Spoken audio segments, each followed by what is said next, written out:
Mic ಊರಲ್ಲಿ ಯಾರಾದ್ರೂ ಹಬ್ಬ ನಡೆಸುತ್ತಿದ್ದಾರಾ? ನಾನು ನೀವು ತಪ್ಪ ಊರೆಲ್ಲ ಹಬ್ಬ ನಡೆಸ್ತಾರೆ.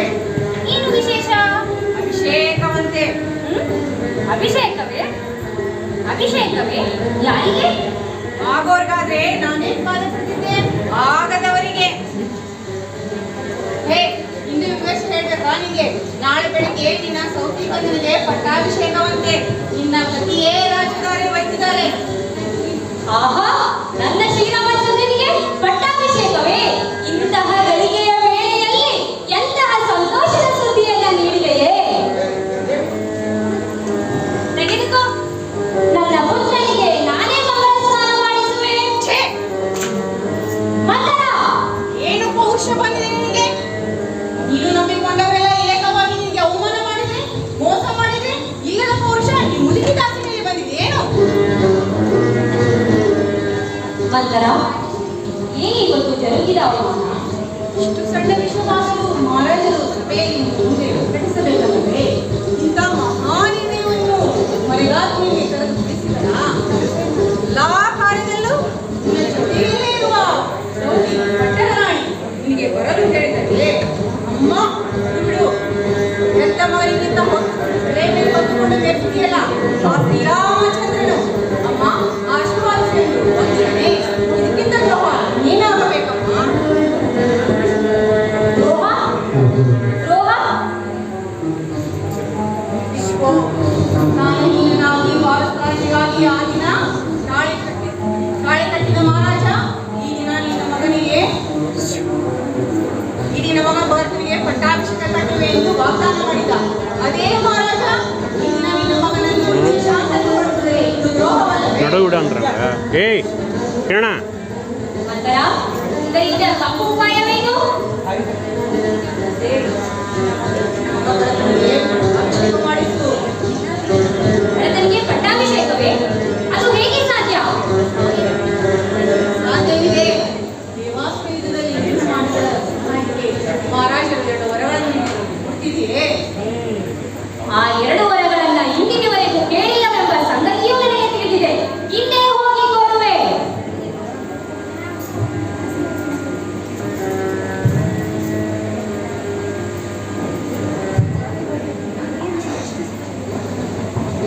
ಕೈಕೆಯು ಸಿಟ್ಟಿನಲ್ಲಿ ತನ್ನ ಕೋಣೆಯಲ್ಲಿ ಮಲಗಿರುವಳು. ಈಗ ಕೈಕೆ ಮತ್ತು ದಶರಥ ನಡುವಿನ ಸಂಭಾಷಣೆ.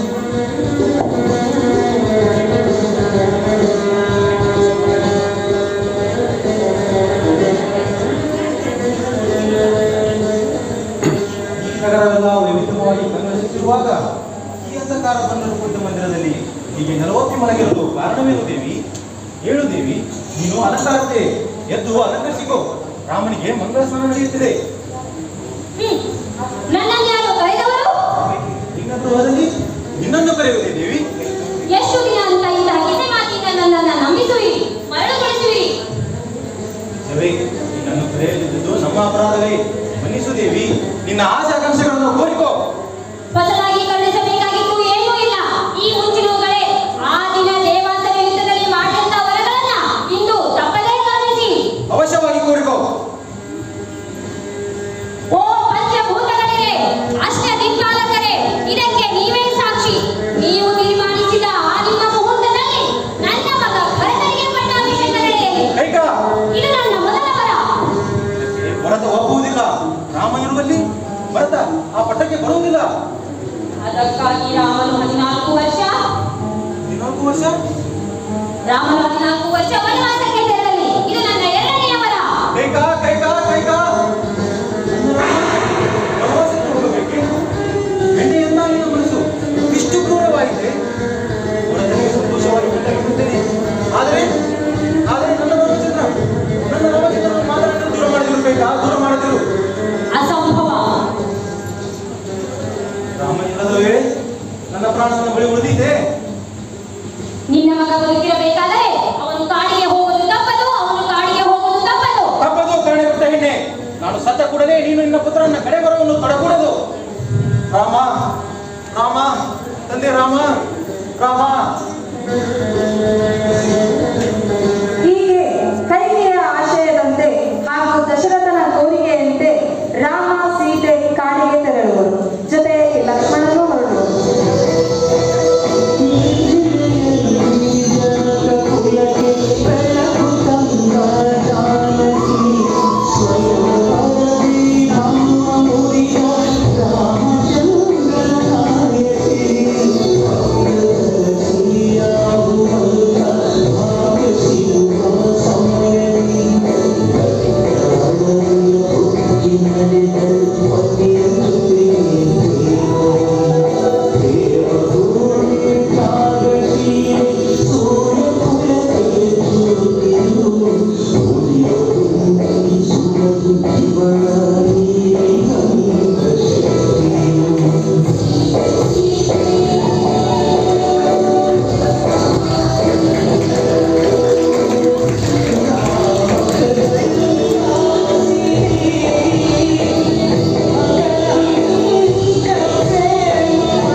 ಇದು ಈ ನನ್ನ ಪುತ್ರ ಶೋಕದ ಶಿಕ್ಷೆ.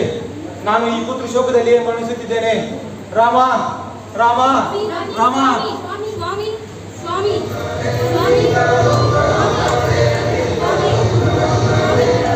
ಮತ್ತು ಲಕ್ಷ್ಮಣ ಇರುವರು. ಅಲ್ಲಿಗೆ ಭರತನು ಆಗಮಿಸುವರು. ಈಗ ರಾಮ ಮತ್ತು ಭರತನ ನಡುವಿನ ಸಂಭಾಷಣೆ. ಜಾನಕಿ, ಈ ಅರಣ್ಯದಲ್ಲಿ ನಾವು ಪಡಬಾರದ ಕಷ್ಟವನ್ನು ಅನುಭವಿಸುತ್ತಿದ್ದೇವೆ. ನಮ್ಮ ತಂದೆಯವರು ಮನಸ್ತಾಪದಲ್ಲಿದ್ದಾರೆ. ನಿಮ್ಮೊಡನೆ ಈ ಕಾಡಿನ ಸೌಂದರ್ಯವು ಎಷ್ಟು ಸಂತೋಷ ನೋಡುತ್ತಿದೆ. ಈ ಪ್ರಶಾಂತ ಜೀವನವನ್ನು ನಮ್ಮ ತಂದೆಯವರು ನೋಡಿದರೆ ಎಷ್ಟು ಸಂತೋಷ ಪಡೆದಿದ್ದರೋ ಏನೋ.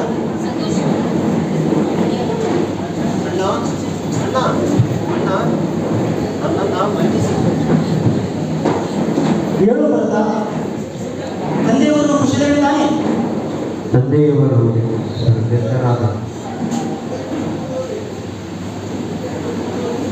ನನ್ನ ತಾಯಿಯ ಅಘೋರ ಪಾಪದಿಂದ ನಡೆದ ಈ ಪಟ್ಟಾಭಿಷೇಕದಿಂದ ಮುಕ್ತಿಗೊಳಿಸು, ಅನುಗ್ರಹಿಸು, ಈ ರಾಜ್ಯವೆಲ್ಲ ಸ್ವೀಕರಿಸು. ಭರತ, ತಂದೆಯವರು ಕೊಟ್ಟಿರುವ ಭಾವವು ನನಗೆ ತಿಳಿಸಿದರು ಸೇವೆ. ತಂದೆಯವರ ಆಜ್ಞೆಯಂತೆ, ಅಮ್ಮನ ಕೋರಿಕೆಯಂತೆ ನಾನು ಶಿರಸಾವಹಿಸಬೇಕು. ಧರ್ಮಮೂರ್ತಿಯಾದ ನಿನ್ನ ಪಾದಗಳಿಗೆ ನನ್ನ ಕಾರ್ಯವನ್ನು ಉದ್ದೇಶಿಸಲಿ. ನೀ ಬರುವವರೆಗೂ ನಿನ್ನ ಪಾದರಕ್ಷೆಗಳು ನನ್ನ ರಾಜ್ಯ ಚಿಹ್ನೆಯಾಗಿ ನೆಲೆಸಲಿ. ಈ ವರವಾದರೂ ಅನುಗ್ರಹಿಸು.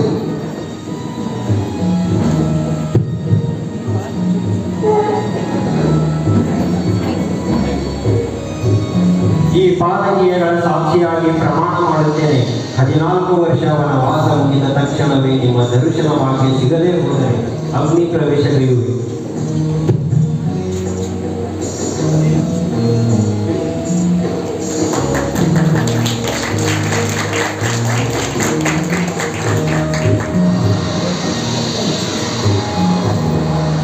ಕಾಡಿನಲ್ಲಿ ರಾಮನೊಂದಿಗೆ ಸೀತಾ ಲಕ್ಷ್ಮಣ ಇರುವರು. ಸೀತೆಯು ತನ್ನ ಕೆಲಸ ಕಾರ್ಯದಲ್ಲಿ ತೊಡಗಿರುವಳು.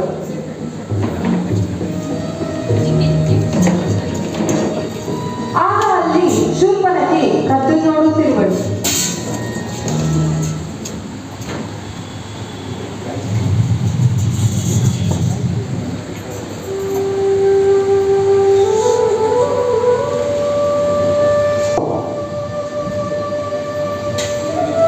ಈ ನಿನ್ನ ಸುಂದರವಾದ ರೂಪವನ್ನು ನೋಡಿ ಮೋಹಿತಳಾಗಿರುವೆ ರಾಮ.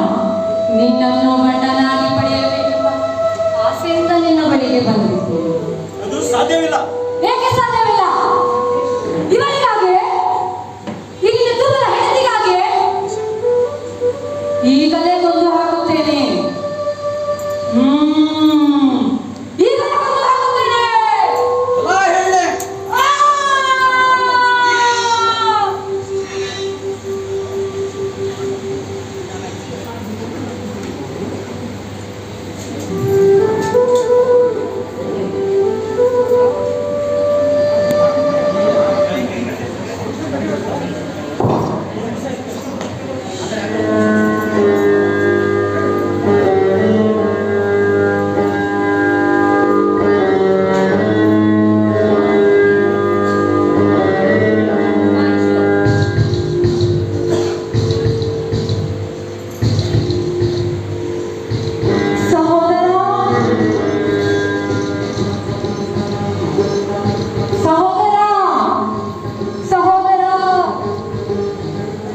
ಸಹೋದರಿ ಶೂರ್ಪಣಖಿ, ಏನಿಲ್ಲ ಅಂತರು? ನೀನು ನಮ್ಮ ಮುಗನ್ನು ಕತ್ತರಿಸಿದವ ಯಾರು? ನೋಡು ಸಹೋದರ, ಅಪ್ಪಾಪಿಗಳನ್ನು ಎಂತವಷ್ಟು ಉಂಟು ಮಾಡಿದ್ದಾರೆ. ಯಾರು ಯಾರು ಯಾರು ಈ ಕಾರ್ಯವನ್ನು ಮಾಡಿದವರು? ಈ ನಿನ್ನ ಅಂದವಾದ ಮುಖವನ್ನು ಅಂದಗೆಡಿಸಿದ ಪಾಪಿ ಯಾರು? ಹೇಳು, ಈಗಲೇ ಕೊಂದು ಹಾಕುವೆ. ಸಹೋದರ, ಅವರು ರಾಮಲಕ್ಷ್ಮಣರ ಸಹೋದರರಂತೆ ಮಹಾಪರಾಕ್ರಮಿಗಳು. ರಾಮಲಕ್ಷ್ಮಣರು ಇನ್ನವರನ್ನು ಯಾರಿದ್ದಾರೆ? ಸಹೋದರ, ಅವರೊಡನೆ ರಾಮನ ಸತಿ ಸೀತೆ ಎಂಬ ಅತ್ತೆ ಚೆಲುವೆ ಇದ್ದಾರೆ. ಅವರ ಕಾರಣದಿಂದಾಗಿ ನನಗೆ ಈ ಅವಸ್ಥೆ ಉಂಟು ಮಾಡಿತ್ತು. ಅವರಿಗೆಲ್ಲ ತಕ್ಕದ್ದು ಮಾಡುತ್ತೇನೆ. ಹ!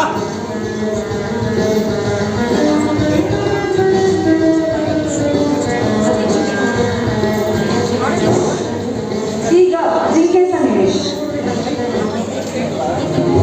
ಒಂದು ಸುಂದರವಾದ ಸಂಜೆ. ಸೀತೆಯು ಪಂಚವಟಿಯ ಉದ್ಯಾನವನದಲ್ಲಿ ವಿಹಾರ ಮಾಡುತ್ತಿದ್ದಳು. ಅಲ್ಲಿಗೆ ಮಾರೀಚನು ಮಾರು ವೇಷದಲ್ಲಿ ಬಂಗಾರದ ಜಿಂಕೆಯ ರೂಪದಲ್ಲಿ ಬಂದು ಸುಳಿದಾಡುತ್ತಿದ್ದನು. ಸೀತೆಯು ಆ ಬಂಗಾರದ ಜಿಂಕೆಯನ್ನು ನೋಡಿ ಮೋಹಕ್ಕೊಳಗಾಗಿ ತನಗೆ ಆ ಜಿಂಕೆ ಬೇಕು ಎಂದು ಆಸೆ ಪಟ್ಟಳು. ಈಗ ಸೀತೆ, ರಾಮ ಮತ್ತು ಲಕ್ಷ್ಮಣರ ನಡುವಿನ ಸಂಭಾಷಣೆ. ಸ್ವಾಮಿ, ಆ ಬಂಗಾರದ ಜಿಂಕೆ ನೋಡಿ ಎಷ್ಟು ಮುದ್ದಾಗಿದೆ. ನನ್ನ ಬಳಿ ಇಟ್ಟುಕೊಳ್ಳಬೇಕೆಂಬ ಆಸೆ ಆಗುತ್ತಿದೆ. ತಂದುಕೊಡಿ. ತಾಯಿ, ಆ ಜಿಂಕೆ ಯಾವುದೋ ರಾಕ್ಷಸರ ಮಾಯಾರೂಪವಿರಬೇಕು ಅನಿಸುತ್ತದೆ. ಬೇಡ ತಾಯಿ. ಜಾನಕಿ, ನಿನ್ನಿಂದ ನನ್ನನ್ನು ದೂರ ಮಾಡಲು ಯಾರೋ ಹೂಡಿರೋ ಸಂಶಯರು. ಅರಣ್ಯವಾಸದ ಕುರಿತಾಗಿ ಬಳಿ ಇಟ್ಟುಕೊಳ್ಳಬೇಕೆಂಬ ಆಸೆ ಆಗುತ್ತಿದೆ. ತಂದುಕೊಡಿ. ಲಕ್ಷ್ಮಣ, ನಿಮ್ಮತ್ತಿಗೆ ಮೊದಲ ಸಲ ಆಸೆ ತುಂಬಿ ಕೋರಿದ್ದು ಈ ಕೋರಿಕೆ? ಬೇಡ ಸಹೋದರ, ಅದು ಮಾಯಾ ಜಿಂಕೆ ಎಂದೇ ಅನುಮಾನ. ಮಾಯವಾದರೆ ಎದುರಿಸುವೆನು, ಇಲ್ಲವಾದರೆ ಧಾವಿಸುವೆನು. ಈ ಅಲ್ಪ ಕಾಲಕ್ಕೆ ನೀವೇಕೆ ಸಹೋದರ? ಅನುಮತಿ ನೀಡಿ, ನಾನು ತಂದು ಕೊಡುತ್ತೇನೆ. ಲಕ್ಷ್ಮಣ, ನಿಮ್ಮತ್ತಿಗೆ ನೀಡಿದ್ದು ನನಗೆ. ಆಶ್ರಮಕ್ಕೂ ಅಲ್ಲಿಗೂ ರಕ್ಷೆ ಆಗಿರು. ಆಜ್ಞೆ ಸಹೋದರ.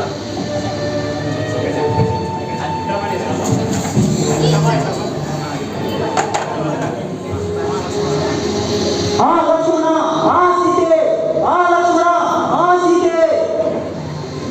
ಲಕ್ಷ್ಮಣ, ನಿಮ್ಮ ಅಣ್ಣನವರಿಗೆ ಯಾವುದೋ ಆಪತ್ತು ಆವರಿಸಿದೆ ಅನಿಸುತ್ತದೆ. ಸರಿಯಾಗಿ ಹೊರಡು. ಅಸಾಧ್ಯ ದೋಷಾಯಿಸುವವರಿಗೆ ಆಪತ್ತೇ ಸಂಭವ. ಈ ಶತ್ರು ಸಮಯದಲ್ಲಿ ಎಲ್ಲವೂ ಸಂಭವ ಲಕ್ಷ್ಮಣ. ತೊರೆಯಾಗಿ ಹೊರಡು.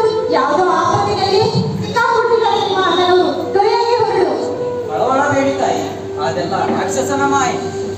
ರಾಕ್ಷಸಿ ಮಾಯಲ್ಲ, ಅದು ನಿನ್ನ ಮಾಯೆ. ನಿನ್ನ ದುರುದ್ದೇಶಗಳಿಗೆ ಒಮ್ಮೆಗೆ ಅರ್ಥವಾಗುತ್ತದೆ ಲಕ್ಷ್ಮಣ. ಅಕಸ್ಮಾತ್ ನಿನ್ನ ಅಣ್ಣನವರು ಇಲ್ಲದ ಸಮಯದಲ್ಲಿ ನಿನ್ನ ಮನಸ್ಸಿನಲ್ಲಿ ಯಾವುದಾದರೂ ಅನ್ಯಾಯ ಸುಳಿದಿದೆಯೇ?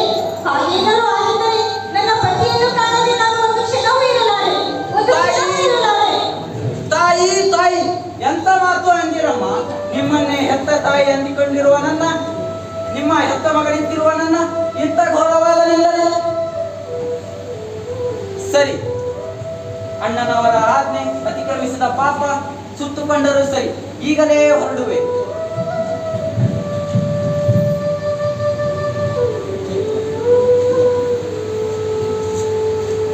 ತಾಯಿ, ಯಾವುದೋ ಆಪತ್ತು ಒದಗಿ ಬಂದರೂ ಸಾಯಿ, ರೇಖೆಯನ್ನು ದಾಟದಿರು ತಾಯಿ.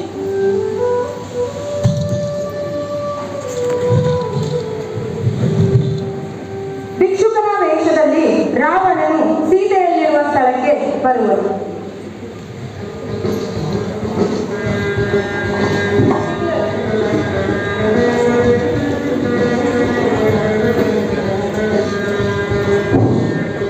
ಭವತಿ ಭಿಕ್ಷಾಂತಿ, ಭವತಿ ಭಿಕ್ಷಾಂತಿ.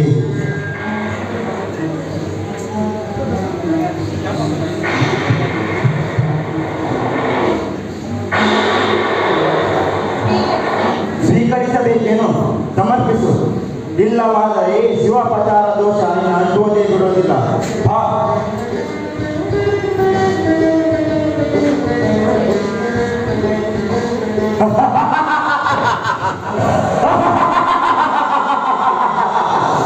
ಸೀತೆ, ನಾನು ಲಂಕೇಶ್ವರ, ಲಂಕೆಯ ಅಧಿಪತಿ ರಾವಣ.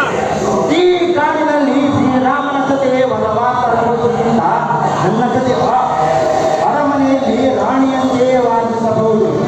ನಿನ್ನನ್ನು ನನ್ನ ಮುದ್ದಿನ ರಾಣಿಯನ್ನಾಗಿ ಮಾಡಿಕೊಳ್ಳುವೆ. ನನ್ನ ಜೊತೆ ಬಾ.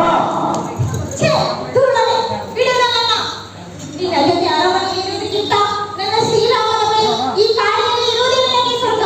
ಬಿಡು ನನ್ನನ್ನ, ಬಿಡು, ಬಿಡು ನನ್ನನ್ನ. ಸ್ವಾಮಿ, ಸ್ವಾಮಿ, ಲಕ್ಷ್ಮಣ, ಸ್ವಾಮಿ, ಕಾಪಾಡಿ. ನಾನು ದಶರಥ ಮಹಾರಾಜನ ಸೊಸೆ, ಶ್ರೀರಾಮನ ಹೆಂಡತಿಯು. ನನ್ನನ್ನು ಕಾಪಾಡುವುದು ಯಾರೂ ಇಲ್ಲವೇ? ಸ್ವಾಮಿ, ಸ್ವಾಮಿ.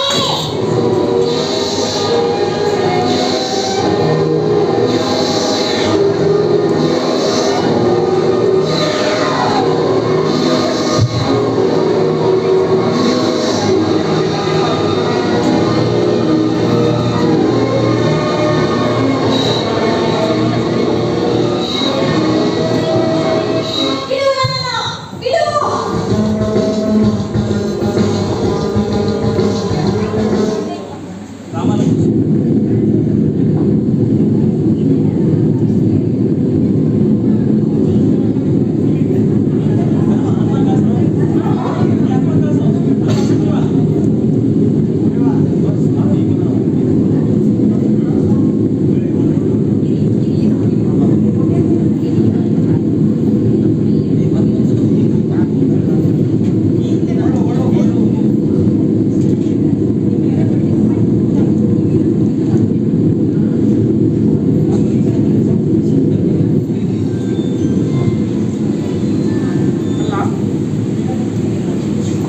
ಆ ಹೆಂಗಸು ಈ ಗಂಟು ಮೇಲಿಂದ ಹೇಗೆ ಹೆಸರು?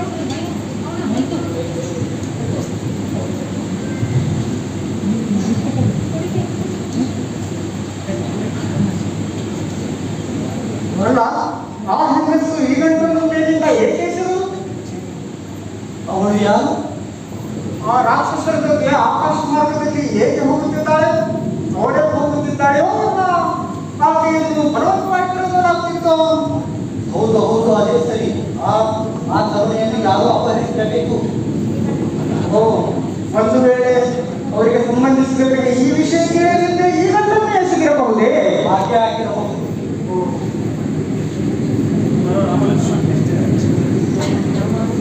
ಕಾಡಿನ ಪಂಚವಟಿಗೆ ರಾಮ ಲಕ್ಷ್ಮಣ ಧಾವಿಸುವರು. ಸೀತೆಗಾಗಿ ಎಲ್ಲಾ ಕಡೆ ಹುಡುಕಾಡುವರು. ಸೀತೆ,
ನೆಮ್ಮದಿಗೆ ಲೋಪ ಬಾರದೆಂದು ಉಪಚಾರ ನಡೆಸಿ. ಸೇವಕಿ ಮುಂದಿನ ಪಟ್ಟ ಧರಿಸಿ ಎಂದು ಮರ್ಯಾದೆ ಕೊಡಿ. ಅದೆಷ್ಟೋ ವರ್ಷಗಳಿಂದ ಶಬರಿ ಶ್ರೀರಾಮನ ದರ್ಶನಕ್ಕಾಗಿ ಕಾಯುತ್ತಿದ್ದಳು. ಈಗ ರಾಮ, ಲಕ್ಷ್ಮಣ ಮತ್ತು ಶಬರಿಯ ನಡುವಿನ ಸಂಭಾಷಣೆ.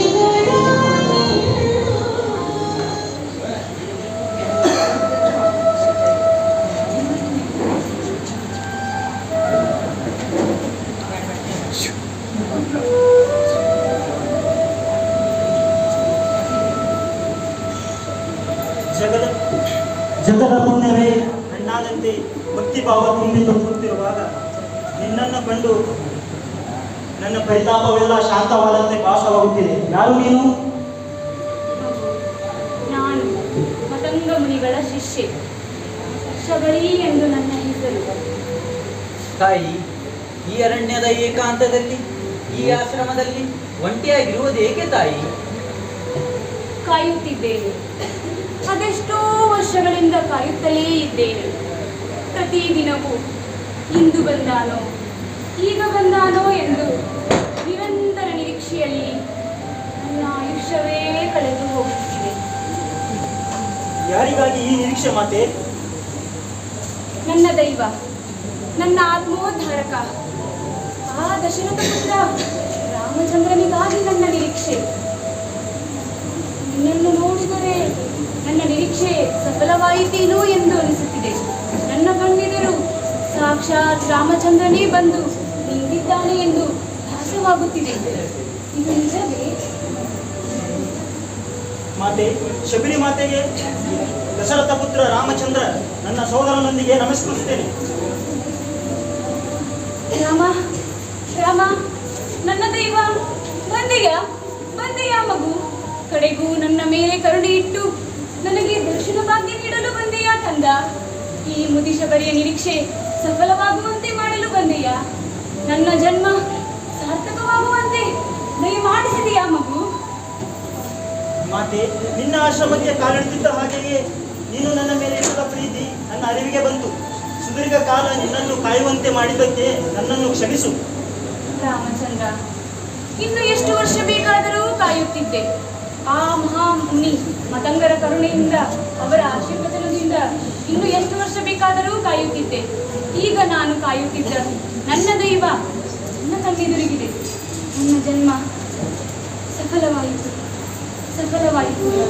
ಮಾತೆ, ನಿನ್ನ ಮುಕ್ತ ಪ್ರೇಮವನ್ನು ಕಂಡು ನಾನು ಮೂಕನಾದೆನು. ನನ್ನ ಹೃದಯ ತುಂಬಿ ಬರುತ್ತಿದೆ.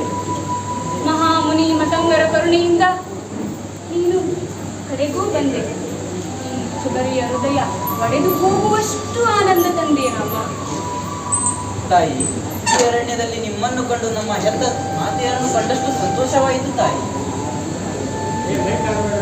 ಮಾತೆ, ನಿನ್ನ ಮುಕ್ತ ಪ್ರೇಮ, ನಿನ್ನ ನೀನು ನಾವು ದುಃಖದಲ್ಲಿರುವ ನಮಗೆ ನಿನ್ನ ಶುಭಾಶೀರ್ವಾದವಾಗಲಿ. ರಾಮಚಂದ್ರ, ನನ್ನ ಗುರು ಸೇವೆಯ ಫಲ ಇಂದು ನನಗೆ ಪ್ರಾಪ್ತವಾಯಿತು.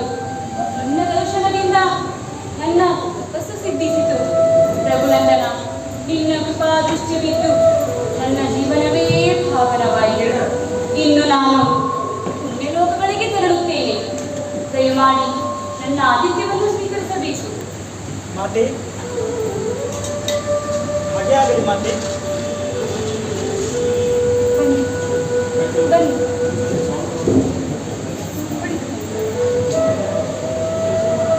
ಲಕ್ಷ್ಮಣ, ಶಬರಿ ಮಾತೆಯನ್ನು ಕಂಡರೆ ಒಂದು ಕಡೆ ಆಶ್ಚರ್ಯವಾಗುತ್ತದೆ, ಮತ್ತೊಂದು ಕಡೆ ನಮ್ಮ ತಾಯಿಯವರ ನೆನಪಿನಲ್ಲಿ ನಾವು ದುಃಖಿತರಾಗುತ್ತೇವೆ. ಹೌದು ಸಹೋದರ, ಶಬರಿ ಮಾತೆಯ ಮಮತೆ ಮುಗ್ಧತೆಯ ಮುಂದೆ ನಮ್ಮ ದುಃಖ ದೊಡ್ಡದೆಲ್ಲ ಅನಿಸುತ್ತದೆ. ನಿಜ ಸಹೋದರ, ಶಬರಿ ಭಕ್ತಿಯನ್ನು ಕಂಡು ನನ್ನ ದುಃಖ ತಲೆಮರೆಸಿಕೊಳ್ಳಲು ಪ್ರಯತ್ನಿಸುತ್ತಿದೆ. ಏನೋ ಶಬರಿ ಮಾತೆಗೆ ಸಂತೋಷವಾಗುವಂತೆ ನಡೆದುಕೊಂಡರೆ ಸಾಕು. ಹೌದು ಲಕ್ಷ್ಮಣ, ಶಬರಿಯ ಆಶ್ರಮದಲ್ಲಿರುವವರೆಗೂ ನಮ್ಮ ದುಃಖವನ್ನು ಮರೆಯಲು ಪ್ರಯತ್ನಿಸೋಣ. ನಡಿ ಹೋಗೋಣ.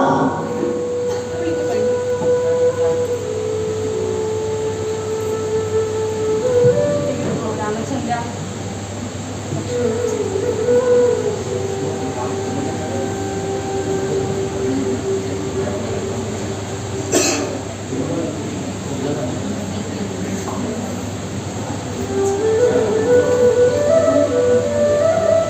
ರಾಮಚಂದ್ರ, ನಿನ್ನ ಪತ್ನಿ ಸೀತಾದೇವಿಯನ್ನು ಆ ದುಷ್ಟರಾಕ್ಷಸ ಅಪಹರಿಸಿಬಿಟ್ಟನೆ.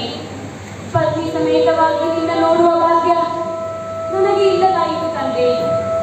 ಪತ್ನಿ ವಿಯೋಗದ ದುಃಖದಿಂದ ನಿನಗೆಷ್ಟು ನಂದಿರುವೆಯೋ ಕಂದ. ನಿನ್ನ ಸಂಕಟಕ್ಕೆ ನನ್ನ ಸಹಾನುಭೂತಿ ಇದೆ. ಮಾತೆ, ನಿನ್ನ ಶುಭ ಆಶೀರ್ವಾದದಿಂದ ನನಗೆ ಸೀತೆ ಬಹಳ ಬೇಗ ದೊರಕಬೇಕು. ದೊರಕುತ್ತಾಳೆ ರಾಮಚಂದ್ರ, ದೊರಕುತ್ತಾಳೆ. ನನ್ನ ಹರಕೆ ನಿನ್ನ ಮೇಲೆ ಇದೆ.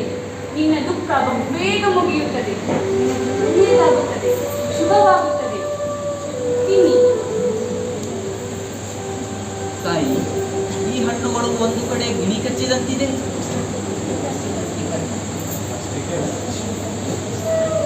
ಅವು ಗಿಣಿ ಕಚ್ಚಿದ ಹಣ್ಣುಗಳಲ್ಲ ಸೌಮಿತ್ರಿ, ಸ್ವತಃ ನಾನೇ ಕಚ್ಚಿ ನೋಡಿದಂತಹ ಹಣ್ಣುಗಳು. ಅಂದರೆ ನೀನು ಕಚ್ಚಿ ನೋಡಿದ ಹಣ್ಣುಗಳನ್ನು ಶ್ರೀರಾಮನಿಗೆ ತಿನ್ನಲು ಕೊಡುತ್ತಿರುವೆಯೋ? ಲಕ್ಷ್ಮಣ, ಹೌದು, ಅವು ರುಚಿಯಾಗಿದೆಯೋ ಇಲ್ಲವೋ ಎಂದು ಕಚ್ಚಿ ಪರೀಕ್ಷೆ ಮಾಡಿ ರುಚಿಯಾಗಿರುವ ಹಣ್ಣುಗಳನ್ನು ಮಾತ್ರ ಆರಿಸಿಕೊಂಡು ಬಂದಿದ್ದೇನೆ. ನನ್ನ ಶ್ರೀರಾಮನಿಗೆ ರುಚಿಯಿಲ್ಲದ ಹಣ್ಣುಗಳನ್ನು ನೀಡಲಾಗುತ್ತದೆ. ತಿನ್ನಿ, ಇವೆಲ್ಲವೂ ತುಂಬಾ ರುಚಿಯಾಗಿರುವ ಹಣ್ಣುಗಳು. ತಿನ್ನಿ. ಲಕ್ಷ್ಮಣ, ಶಬರಿ ಮಾತೆ ನಮ್ಮ ಮೇಲೆ ಇಟ್ಟಿರುವ ಪ್ರೀತಿ ಎಷ್ಟು ವಿಶೇಷವಾಗಿದೆ ನೋಡು. ಈ ಪ್ರೀತಿ ಸೇರಿ ಈ ಹಣ್ಣುಗಳು ಎಷ್ಟು ರುಚಿಕರವಾಗಿವೆ. ನೀನು ತಿನ್ನು ಲಕ್ಷ್ಮಣ.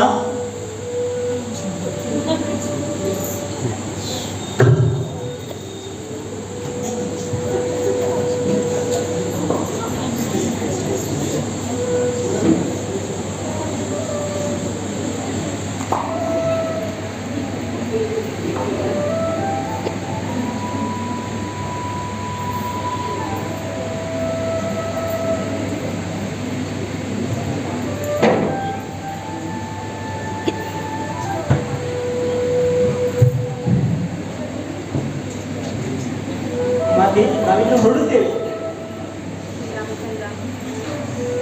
ನೀವು ಈಗಲೇ ದಕ್ಷಿಣ ದಿಕ್ಕಿನಡೆಗೆ ಹೋಗಿ. ಅಲ್ಲಿ ಪಂಚವಟಿಯಲ್ಲಿ ಸುಗ್ರೀವನಿರುವನು. ಅವನ ಸಹಾಯವನ್ನು ಬೆಳೆಸಿ ಅವನು ನಿಮಗೆ ನೆರವಾಗುವನು. ಹೋಗಿ ಬನ್ನಿ. ಒಳ್ಳೆಯದಾಗಲಿ, ಒಳ್ಳೆಯದಾಗಲಿ.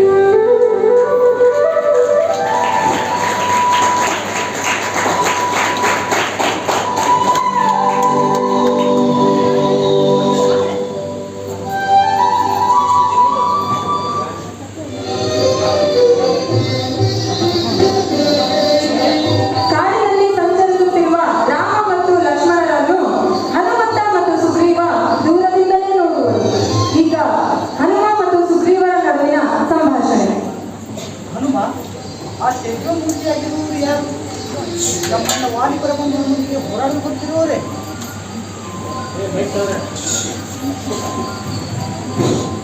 ಸುಗ್ರೀವ, ನೀನು ನಿಶ್ಚಿಂತನಾಗು. ಅವರ ಜ್ಞಾನವನ್ನು ತಿಳಿದುಕೊಳ್ಳುತ್ತೇನೆ. ಹೋಗಿ ಬಾ ಹನುಮ. ಓಹೋ, ನೀವು ರಾಜಋಷಿಗಳು ಇಲ್ಲ ಋಷಿರಾಜರು? ಮಾನ್ಯ ದಶರಥ ಕುಮಾರರು, ಈತ ನನ್ನ ಸಹೋದರ ಶ್ರೀರಾಮಚಂದ್ರ. ನನ್ನ ನಾಮಧೇಯ ಲಕ್ಷ್ಮಣ. ಶ್ರೀರಾಮಚಂದ್ರ ಪ್ರಭು,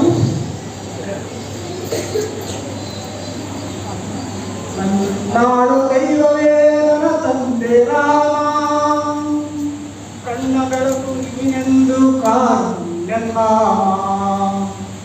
ನಾನೆಷ್ಟು ಕಾಲವು ನಿನ್ನ ಸೇವೆಗಾಗಿ ಖಂಡದೆ ಖಡಗದೆ ನಿಂತು ನೋಡಿದೆನು. ಪಾವನತೆ ಕೊಡುವಂತ ಮೂರ್ತಿ ನೀನಯ್ಯ, ಭಕ್ತರದೆಯ ಬೀಡಾದ ಪ್ರಭು ನೀನಯ್ಯ. ಶ್ರೀರಾಮ ಶ್ರೀರಾಮ ಶ್ರೀರಾಮ ರಾಮ.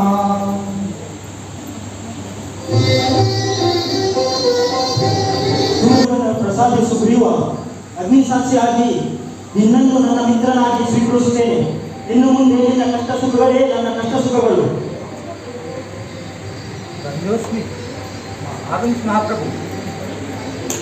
ಸುಗ್ರೀವ, ಪ್ರಭು ರಾಮನ ಧರ್ಮಪತ್ನಿಯಾದ ಸೀತೆಯನ್ನು ಯಾವುದೋ ರಾಕ್ಷಸ ಅಪಹರಿಸಿದ್ದಾನೆ. ಅವಳನ್ನು ಹುಡುಕಲು ನಿನ್ನ ಸಹಾಯವನ್ನು ಕೋರುತ್ತೇವೆ. ಓ, ಒಂದು ಆಕಾಶ ಮಾರ್ಗದಲ್ಲಿ ಹೋದವಳೆ ಹೇಳಿದರೆ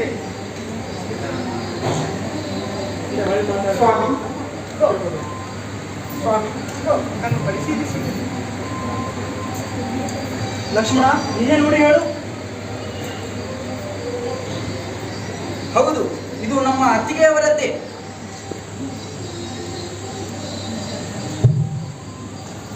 ಸೀತಾ, ಈ ಆಭರಣಗಳೇ ನಂದುಳಿದ ಗುರುತುಗಳು.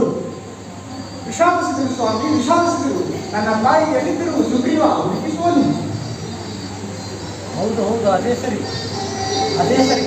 ನಿಮ್ಮ ಕೆಲಸ ಸಾಧನೆಗೆ ಹನುಮನೇ ಸೂಕ್ತ. ಸೀತೆಯನ್ನು ಹುಡುಕಲು ಹನುಮನನ್ನು ಕಳಿಸೋಣ. ಸ್ವಾಮಿ, ನನ್ನ ತಾಯಿ ಕಂಡು ಬಂದರೆ ನಿಮ್ಮ ಸೇವೆಯನ್ನು ಜಯಪಡಿಸುತ್ತೇನೆ. ನಾನು ನಿನ್ನ ಬಂಡನೆಂದು ನಂದಿಸುವುದು ಹೇಗೆ? ಏನಾದರೂ ಕುರುಬಂದನ್ನು ಬಿಡಿ. ಹಿಡಿದುಕೋ ಹನುಮಂತ.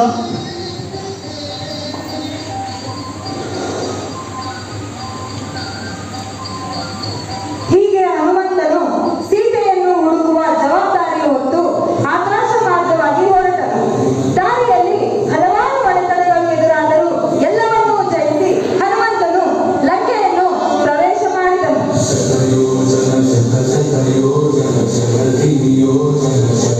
ಸೀತೆಗಾಗಿ ಎಲ್ಲೆಲ್ಲೂ ಹುಡುಕಾಡಿದನು. ಕೊನೆಗೆ ಸೀತೆಯನ್ನು ಅಶೋಕವನದಲ್ಲಿ ಕಂಡನು. ಸೀತೆಯು ರಾಮನ ಸ್ಮರಣೆಯಲ್ಲಿ ನಿರತರಾಗಿದ್ದಳು. ಅವಳ ಬಾಯಿಂದ ರಾಮನಾಮ ಕೇಳಿ ಹನುಮಂತನು ಅವಳೇ ಸೀತೆ ಇರಬಹುದು ಎಂದು ಭಾವಿಸಿ ತಾನೂ ಸಹ ರಾಮನಾಮ ಸ್ಮರಣೆಯನ್ನು ಮಾಡಲು ಪ್ರಾರಂಭಿಸಿದನು.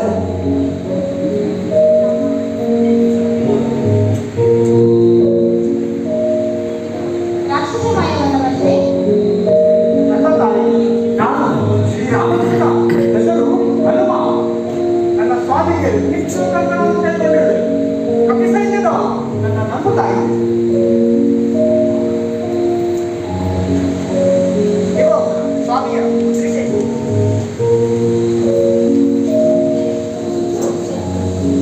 ಸ್ವಾಮಿ, ಸ್ವಾಮಿ, ನನ್ನ ಸ್ವಾಮಿ, ಸ್ವಾಮಿ, ನನ್ನ ಸ್ವಾಮಿ ಕ್ಷೇಮವಾಗಿರುವರೆ ಹನುಮ. ಇರಾಮ ನಿನ್ನಂತೆ ವಿಚಾರಿಸುತ್ತಾ ನಿನ್ನ ನಾಮವನ್ನು ಜಪಿಸುತ್ತಾ ನಿನಗಾಗಿ ಜೀವಿಸುತ್ತಿದ್ದಾರಮ್ಮ. ಇನ್ನು ಕಳಬೇಡ ಬಾರಮ್ಮ, ಈ ಭುಜದ ಮೇಲೆ ಆಶೀರ್ವಾದ. ನೀನು ಕಣ್ಣುಗಳನ್ನು ಮುಚ್ಚುವಷ್ಟರಲ್ಲೇ ಶ್ರೀರಾಮನೊಂದಿಗೆ ಅರ್ಪಿಸುವೆನು. ಅದು ವೀರಾದಿ ವೀರರ ಪ್ರತಿಷ್ಠೆ ಅಲ್ಲ ಹನುಮ. ನನ್ನ ಸ್ವಾಮಿ ನನಗಾಗಿ ಬಂದು ಕರ್ಕೊಂಡು ಹೋಗುವೆಂಬ ನಿರೀಕ್ಷೆಯಲ್ಲಿ ನಾನು ಆಗಲಿಯೂ ಕಾಯುತ್ತಿದ್ದೇನೆ. ಸರಿಯಮ್ಮ, ನಾನು ಸ್ವಾಮಿಗೆ ತಿಳಿಯಪಡಿಸುತ್ತೇನೆ. ಏನಾದರೂ ಕೊಡುವಂತೆ ಕೊಡಿ.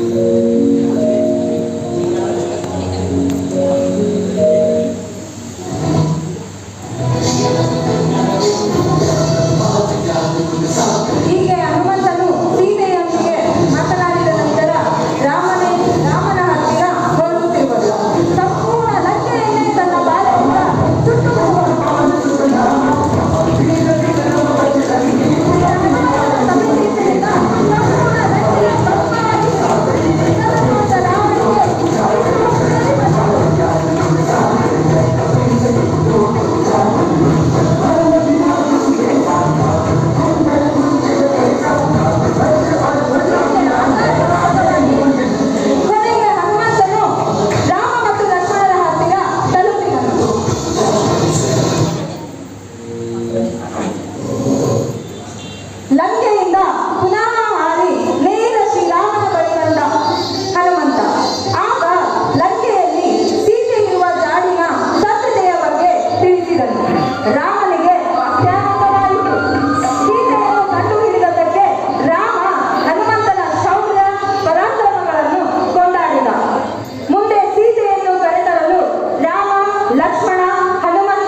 ನಮ್ಮ ಚಾನೆಲ್ಗೆ ಸಬ್ಸ್ಕ್ರೈಬ್ ಆಗಿಲ್ಲ ಅಂದ್ರೆ ಇಲ್ಲಿರುವ ಸಬ್ಸ್ಕ್ರೈಬ್ ಬಟನ್ ಅನ್ನು ಪ್ರೆಸ್ ಮಾಡಿ ಹೆಚ್ಚಿನ ಅಪ್ಡೇಟ್ಸ್ ಪಡೆಯೋದಕ್ಕೆ